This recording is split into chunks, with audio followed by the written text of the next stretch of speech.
talk about religious, I'll just quote from it. Religious leaders or instructors and priests who, pretending thereby to call down heretical gods, write charms or pronounce them over water, or carry around idols, invoke saints, calling themselves orthodox leaders, chief patrons, or female leaders. Further, all societies calling themselves at random white lotus communities of the Buddhist or the Ming's own religion, or the school of the White Cloud, together with all that, so they're naming all these sects and these dangerous groups. And so if we find any of those, I'll just jump to the end. They shall be sentenced, the principal perpetrators, to strangulation, and their accomplices each to 100 blows with the long stick, followed by a lifelong banishment to the distance of 3,000 miles. So this, was regulations from hundreds of years ago, from the 1600s. And it mirrors some of the regulations that were found in Japan at the time too. So this was just a normal part of regulating. You set up these ministries, the ones that are challenged to the central state, may face these punishments. So the regulation of religion didn't just start with the communist government. This was a policy throughout China. One thing they regulated who could become a Buddhist priest. When somebody became a Buddhist priest, they went off out of the productive roles of society, and they were no longer contributing to society, but taking resources out of society. People had to support them. Now, another main point I wanted to make in my talk, again I'm front-loading my talk, is that there was nothing that dictated the Chinese communists in the 1940s and when they took control of the whole country. There was nothing that made them have to take a negative stance towards religion. They could have had a more positive stance towards religion, but there were some geopolitical dynamics that reinforced the negativity or the atheist perspective and then clamping down on religion. I'll just cite two examples.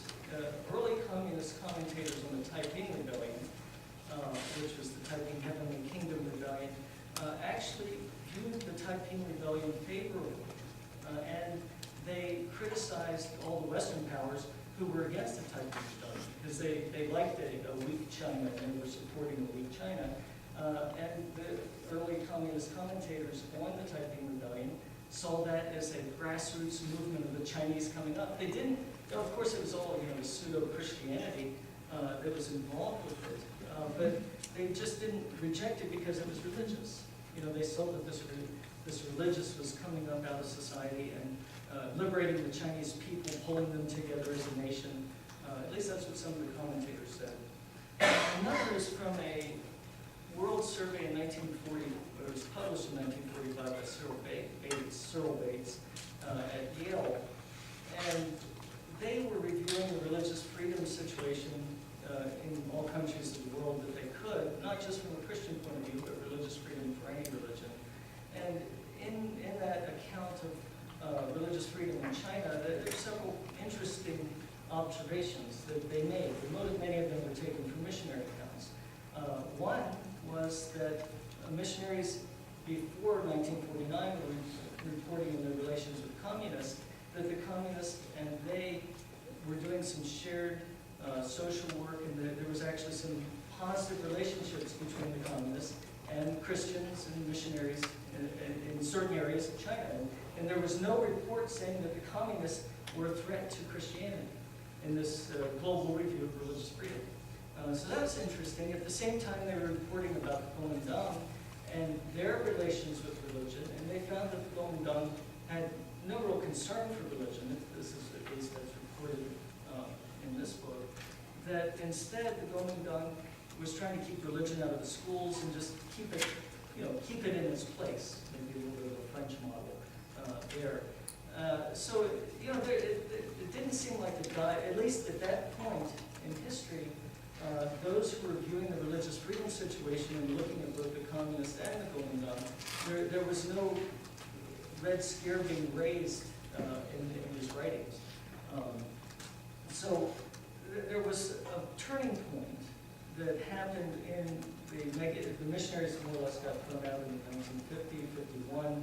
around the same time that the U.S. was going to war in Korea and fighting the Chinese, and many of the Christians at that time were considered, suspected as being spies of the United States. So religious freedom and the regulation of religion is all tied up with politics. And of course, whenever you study religious freedom, it's tied into all these different issues. And at least in my perspective, I'm trying to look at it from trying to look at this Chinese situation as fairly as I can, and in a way that I hope will be productive as Chinese consider how to regulate religion in China in the coming years. So with those points, the last point I did want to make was in the Japanese Empire and its occupation of China. I don't know, some may know this because you probably know many of you know more about these things than I do. But the Japanese, as part of their expansion into China and in Southeast Asia and consolidating control in Korea and Taiwan when they were during World War II, they set up something called the League of Religions. And this League of Religions was to bring all religious groups within Japan, and then as they went out and occupied, into a shared concern for expanding the empire. And I wanted to read a little quote from it. They wanted this League of Religions into, let's see, this is also from the Cyril Bates book I mentioned. They wanted to combine Shinto, Buddhist, and Christian bodies in order to contribute to the realizations of the aims of the Holy War of Japan to establish a spiritual basis for peace in East Asia and to combat communism by a united front of East Asian religions. So that's not a point that's I never hear it mentioned too much, but at least part of the Japanese aggression into China was, they had a religious component to it, was to unite religions against communism. I'm not sure how much that was known by the communists, but all these factors were playing into how communism looked at religion when it came to power and then during the years after they took control. Well, those are some of my main points. So I'm going to now go through some slides, not as cool as Drew's, but at any rate, the yen, or the dark side, certain groups like Falun Gong faced extreme measures to control them. They're a banned group, people were put in jail. These pictures are some ones that circulate on the internet. And they continue to face problems in China. But what the stance that they took was that they, as you all know, not all audiences do, but they just all of a sudden showed up, surrounded the leadership compound, and staged a protest. And for China, what kind of society is this? Of course the communists are going to react to that. So that seems to be what typifies the dark side, or what the government's worried about. So any group that appears to be a threat, that has ties to the Vatican, who still recognizes Taiwan. I'm not sure that the Vatican, they don't have an army or anything that can invade China, but any kind of threat, either existential to its existence or to its own self-image, will be a group that will face greater threats. So house churches, or what's wrong with house churches? Well, what are they doing? It's these groups that are coming together and meeting and associating, and it's outside the realm of control of the Communist Party.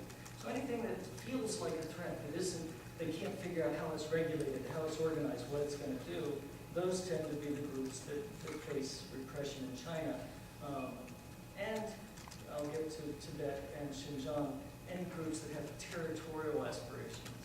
So whenever you have any kind of threat to the territory of China, to the authority of the Communist Party, to their sense of being in control, then those groups are going to have more problems.